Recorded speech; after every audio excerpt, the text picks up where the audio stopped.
Vamos orar pelos vossos dízimos e ofertas. E logo após nós vamos estar lendo Gálatas 5, do 16 ao 21.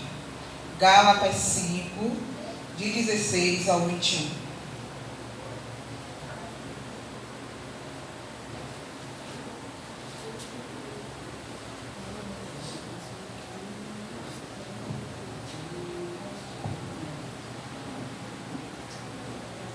Gálatas 5, 16 a 21.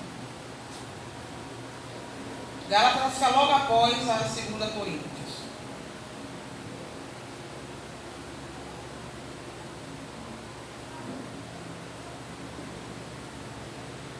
Vamos orar pelo dízimo das ofertas.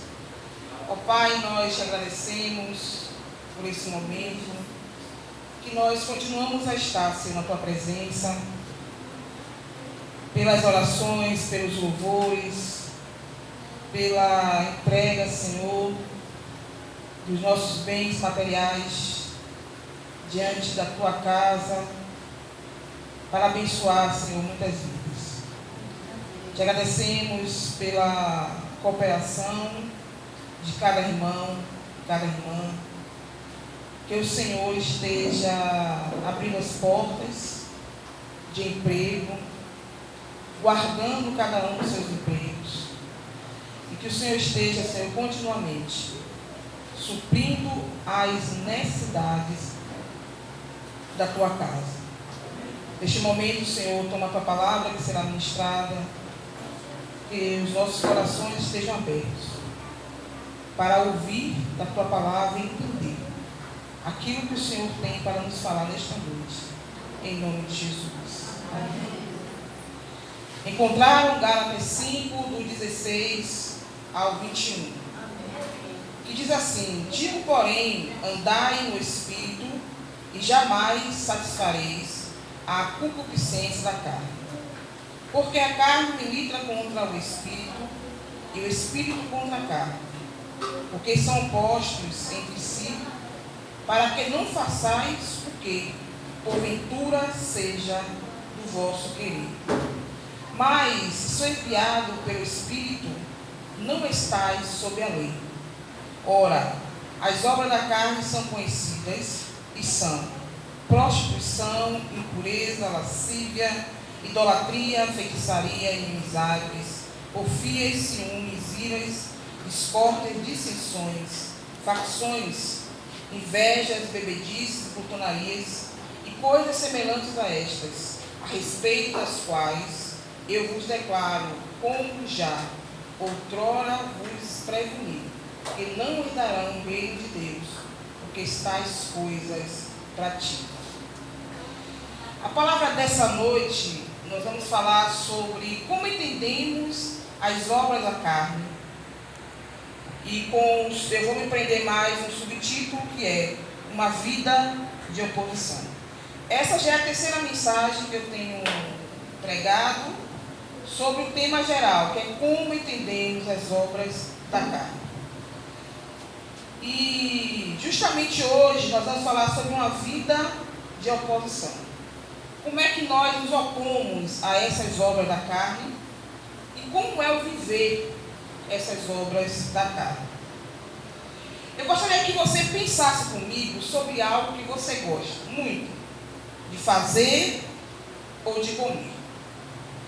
Quem gosta de comer um pudim, quem gosta de comer um bolo de tapioca, quem gosta de comer uma canjica no São João, um churrasco, uma feijoada, né?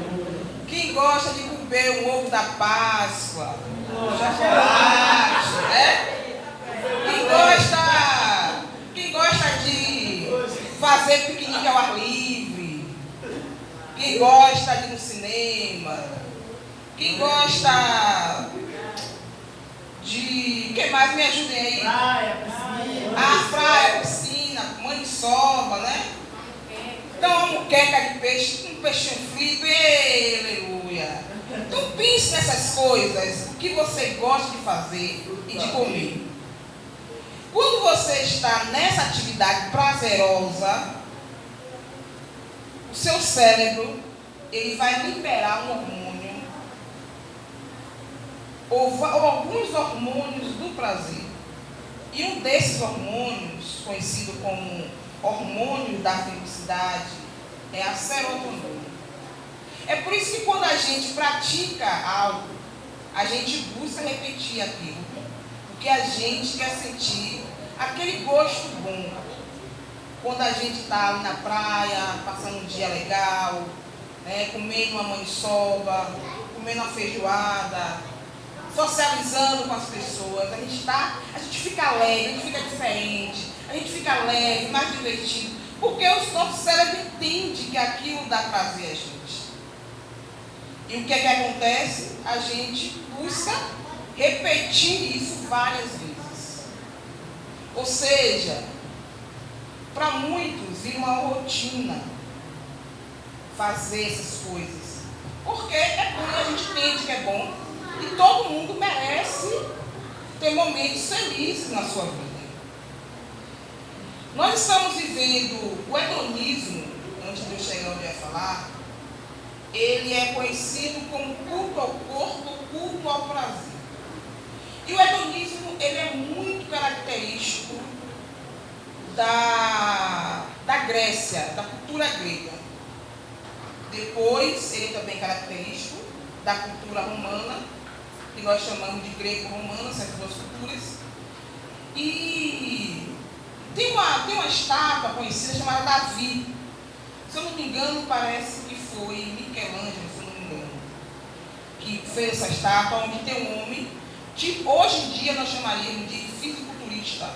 Né? Ele é bem assim, homem, sabe, pequeno, mas ele é muito forte, tem um corpo todo desenhado, detalhado. Tipo assim, um fisiculturista. E aquela estátua, ela representa basicamente isso, culto ao corpo. Onde o corpo, naquela época, era um objeto próprio do culto do ser humano. E o hedonismo, nós voltamos há um tempo atrás a viver o século do hedonismo, que é a busca pelo prazer como um único propósito de vida. Pessoas que buscam prazer pelo prazer, e como isso na vida dela fosse um único propósito de vida. Ou seja, o prazer pelo prazer.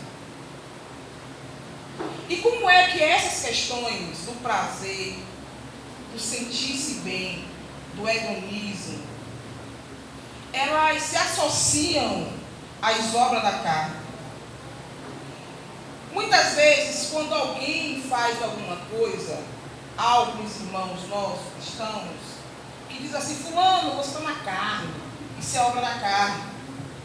Só que o que é viver na carne ou praticar as obras da carne? É nada mais do que a repetição das coisas. Quando a gente repete as coisas. Então, por exemplo, uma pessoa, Paulo vai falar aqui, né, sobre a questão da feitiçaria, um exemplo, né? Então a gente pode ver a feitiçaria de várias formas. E um desejo mal sobre uma outra pessoa, ela também é feitiçaria. Vocês já ouviram falar, já ouviram sim, eu sei que vocês já ouviram, sobre oração contrária? Aí tem algumas pessoas que dizem que é a oração de crente feiticeiro. Porque está orando para que uma coisa errada aconteça na vida de outro. Ainda mais quando tem as irmãzinhas mais abençoadas da igreja, que está de olho num varão que já pertence a outra, né? Aí tem algumas irmãs que gostam de orar. Aí quando sabe que tem alguma coisa acontecendo no casamento, que está um pouco disfuncional, gosta de investir naquilo ali. Então, uma vida que sempre está desejando o mal para outra pessoa, essa pessoa é uma feiticeira, emocionalmente falando. Porque ela não está na prática daquilo que nós entendemos como uma ação de feitiçaria. mas ela deseja o mal para o outro. Então, uma vida na carne é uma vida de repetição das coisas prazerosas, que estabelece uma ligação de busca consecutiva pela liberação da serotonina, por aquilo que dá prazer. E quanto mais nós entendemos que dá prazer a gente, mais nós vamos recorrer àquilo ali. Isso é viver na carne. É viver uma vida de repetição, de uma prática constante, de uma rotina e dos hábitos que se caracterizam nessa vida. E é justamente isso que o apóstolo vai declarar como obras da carne, aqui no versículo 19 a 21, que ele diz: ora, as obras da carne são conhecidas e são. Ou seja, ele começa a descrever. Então, toda pessoa que está enquadrada aqui, ela tem uma vida de prática, uma vida de hábito, uma vida que ela entende que aquela é a via, muitas vezes, do prazer dela, que é a prostituição, a impureza, a lascívia, a idolatria, a feitiçaria, as inimizades, as porfias, ciúme, a ira, a discórdia, dissensões, facções, as invejas, as bebedices, glutonarias e coisas semelhantes a estas, ou seja, outras coisas. E nós entendemos, eu já falei aqui na primeira mensagem, que carne não é isso aqui que eu pego. A carne é os desejos da alma. A carne, ela entra como objeto imaterial. Ou seja, aquilo que minha alma deseja é aquilo que me satisfaz. Então, eu posso ter uma inclinação para a minha carne como prática, ou eu posso ter inclinação de eu dar lugar ao Espírito de Deus para produzir os frutos do Espírito. E Paulo vai dizer a respeito das quais vos declaro, como já outrora vos preveni, que não herdarão o reino de Deus quem tais coisas pratica. Praticar é viver sobre essa condição. É andar nesse caminho aonde até aqui é o único caminho que eu conheço. Qual é o caminho que eu conheço? O caminho da prostituição. O caminho do prazer sexual. De uma vida desregrada sexualmente, aonde entende que aquela via de prazer sexual é o que traz a felicidade para aquela pessoa. E aí, dentro desse contexto que Paulo está falando, a gente vai trazer algumas coisas, ou alguns pensamentos que faz com que a minha vida, muitas vezes, se inicie nessa oposição. Porque Paulo está falando que a minha carne, ela briga contra o Espírito. Ou seja, o meu prazer, aquilo que é ruim para mim, que é danoso para a minha vida, que faz com que eu viva em práticas que não louvam a Deus e que não engrandecem a Deus. Briga literalmente contra a ação do Espírito de Deus em mim, que vai produzir o fruto do Espírito. Então, uma vida de oposição, ela se inicia quando a gente não tem uma visão nossa do chamado autoconhecimento.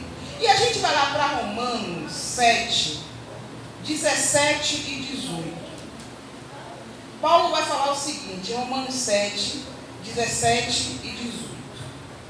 Ele vai dizer assim: neste caso, quem faz isto já não sou eu. Vamos ler do 16, né? Ora, se faço o que não quero, consinto com a lei que é boa. Nesse caso, quem faz isto já não sou eu, mas o pecado que habita em mim.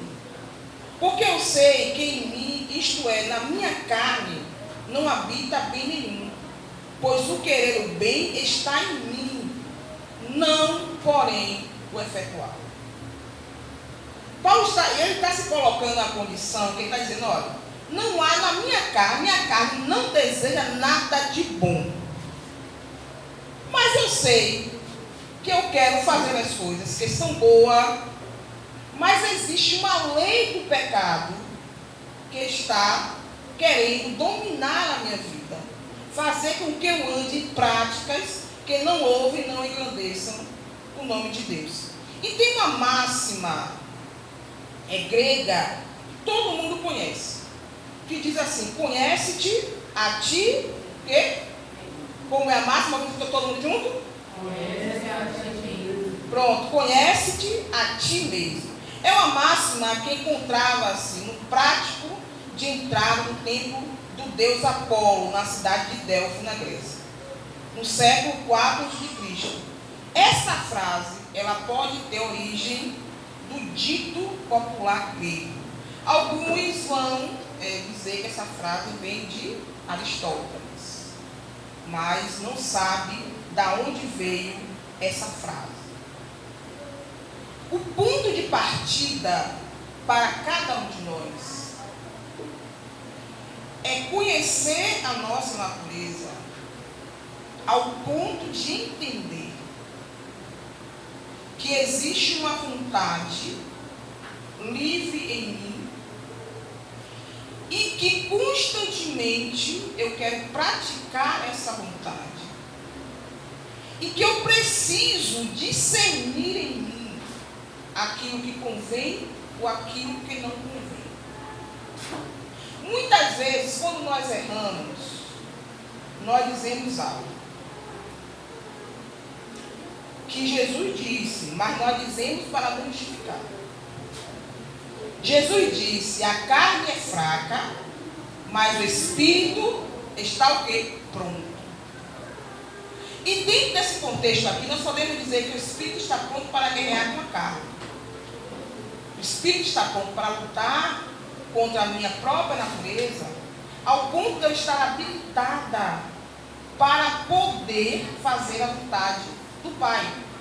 Mas muitas vezes, quando nós deslizamos, quando nós fazemos uma coisa que não é legal, e que alguém vem apontar para a gente que é pecado, nós dizemos, irmã, a carne é fraca. Mas esquecemos do restante do texto, que Jesus diz, quando ele está lá no Monte das Oliveiras orando, antes dele ser entregue, agonizando para os seus algozes, ele diz, olha, a carne é fraca. Ele reconhece que nós temos uma carne fraca. Mas ele diz, o Espírito está pronto. E que Espírito é esse que está pronto? O Espírito de Deus. Ele está sempre pronto para guerrear juntamente conosco. Sêneca, ele é um filósofo estoico, que faz parte da filosofia antiga romana. E alguns historiadores vão dizer que Sêneca trocou cartas com o apóstolo Paulo, e que algumas cartas que ele trocava, do estoicismo para com Paulo e a teologia de Paulo, ele ensinou muitas coisas a Nero.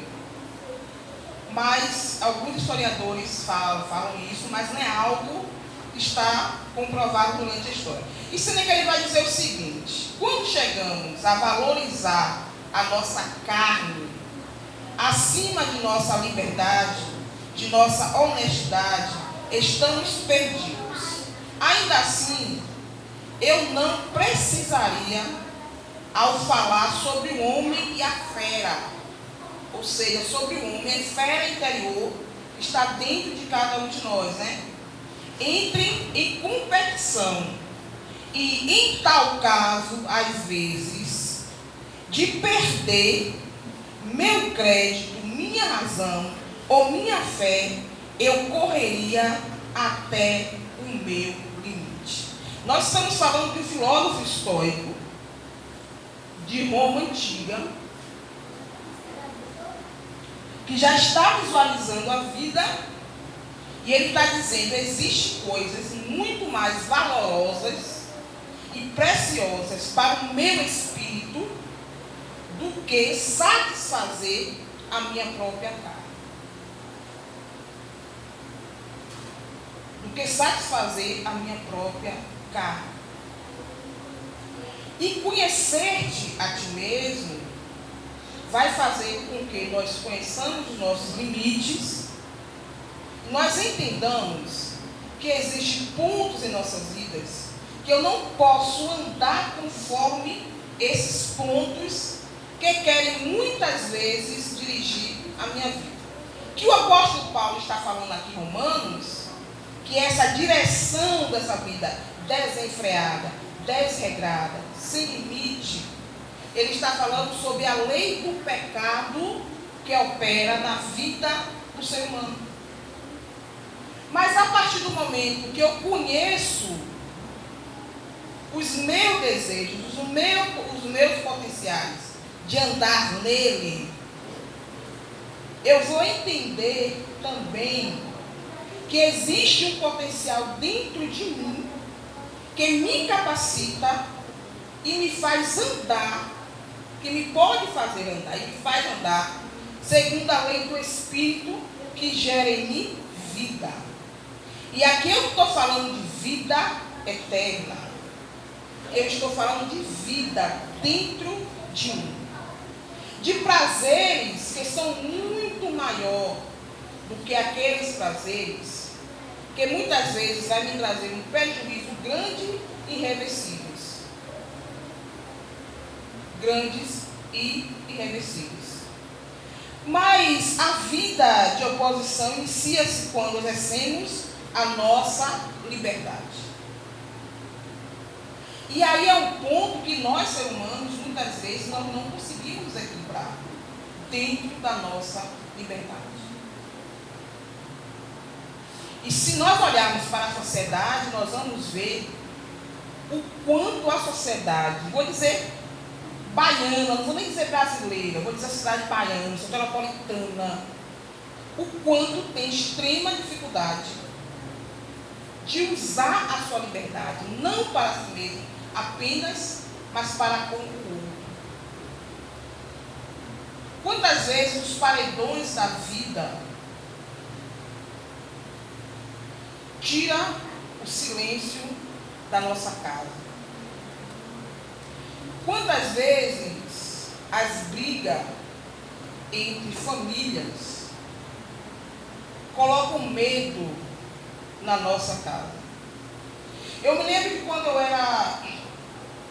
eu devia ter, não sei se eu era adolescente ainda, mas eu tinha uma irmã aqui que faleceu no ano passado, e quando ela casou, ela ficou morando um tempo no Alto do Peru, ali, próprio que já fica na região da Fazenda Grande, mas é um bairro dentro da Fazenda Grande, no Alto do Peru. E aí, naquela época eu não sabia o que era isso. Hoje eu sei o que é, mas naquela época eu não sabia. E às vezes eu ia para a casa dela e dormia lá. E tinha noites que eu não conseguia dormir, porque eu sentia muito medo. Porque a vizinha, na casa dela, apanhava do marido.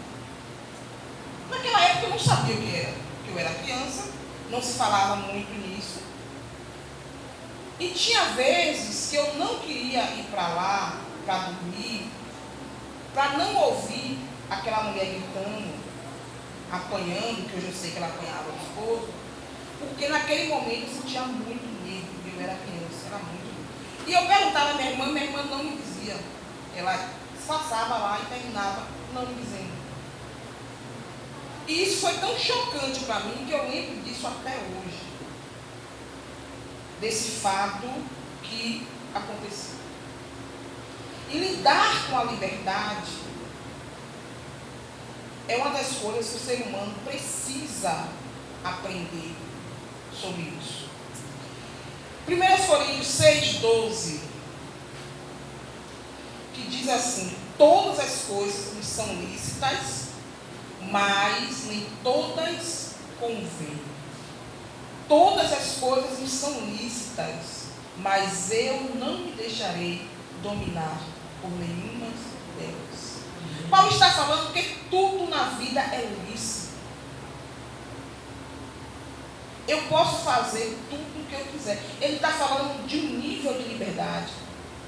Mas ao mesmo tempo que ele percebe que tudo é lícito, ele está dizendo, mas nem tudo o que é lícito convém a mim fazer. E aí que muitas vezes nós nos confrontamos com uma realidade que nos dói muito, que é a realidade do poder da decisão. O que eu, como cristão, irei fazer, ou estou fazendo, com essa tal liberdade? O que eu, que sou cristão, estou fazendo com aquilo que eu sei que é lícito, mas não me convém fazer?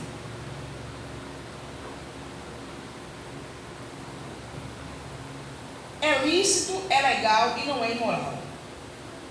Mas eu sei que a mim, como cristão, não convém fazer. E a liberdade, muitas vezes, se eu não souber lidar com ela, ela vai virar em mim uma prisão.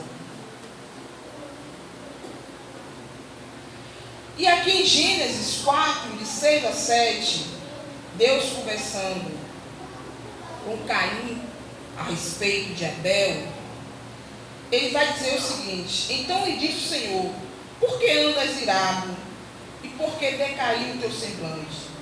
Se procederes bem, não é certo que serás aceito? Se todavia procederes mal, eis que o pecado jaz à porta, e o seu desejo contra ti, o seu desejo contra você mesmo, mas a ti cumpre dominá-lo. O Senhor está falando para Caim que ele precisa dominar o desejo que é contra ele mesmo. Ele precisa discernir na vida dele o que é lícito e o que não é. Porque se ele não discernir, se ele não entender, se ele não usar essa liberdade de forma que venha gerar frutos bons para ele, ele vai ser dominado em tudo aquilo que não é lícito fazer. E nós sabemos o que é lícito e o que não é. Porque a lei nasce com cada um de nós. E a lei, ela serve como um corte. Aquilo que nos separa, que faz divisão interior dentro de nós. Ao ponto de nós discernirmos aquilo que é certo e aquilo que é errado. Aquilo que é lícito e aquilo que não é. Ninguém pode se responsabilizar pelos meus atos. Ninguém pode. Eu sou responsável por ele. E tem uma frase do Victor Frankl que ele diz: a condição humana é ser responsável e consciente. E o Frankl ele vai dizer que não existe responsabilidade sem liberdade. E não existe liberdade sem responsabilidade. Quando Paulo se defronta nessa situação, ele está dizendo: olha, tudo é lícito, eu tenho tudo que eu posso fazer, mas eu tenho que decidir o que me convém ou não. Essa é a decisão que cabe apenas a mim. E quando o Frankl diz: olha, o ser humano, a condição humana é ser responsável e ser consciente. Ele está dizendo: você, a sua condição humana é ser responsável por você e ser consciente por você. Pessoas neurotípicas são pessoas normais. Todos nós somos. Graças a Deus. Né? De vez em quando a gente dá aquela surtadazinha para também conservar a saúde mental. A gente precisa dar uma surtadazinha para conservar a saúde mental, porque se não surtar de vez em quando também não está bom. Mas todos nós aqui somos pessoas neurotípicas. Funcionamos de forma normal. Né? Apesar que Caetano Veloso disse que de perto ninguém é normal, mas tudo bem, certo? Então, nós somos conscientes, vivemos de maneira consciente e tomamos decisões de maneiras conscientes. Porque a consciência, ela também é um julgamento para nós. E essa consciência que nos auto-julga, ela também nos faz sermos responsáveis. Há pessoas que dizem, né, existem muitos irmãos nossos que acreditam que o Espírito Santo nos acusa de nossos erros. Eu acho isso um pouco contraditório com a nossa realidade de vida, porque nós temos uma consciência. E se eu faço aquilo que eu entendo que é errado, mas mesmo assim eu faço, automaticamente eu vou ter o quê? Remorso. Eu vou ter um arrependimento. E o arrependimento é de uma consciência humana, que está consciente daquilo que fez. Não é o Espírito Santo acusando ninguém. Porque em nenhum momento na Bíblia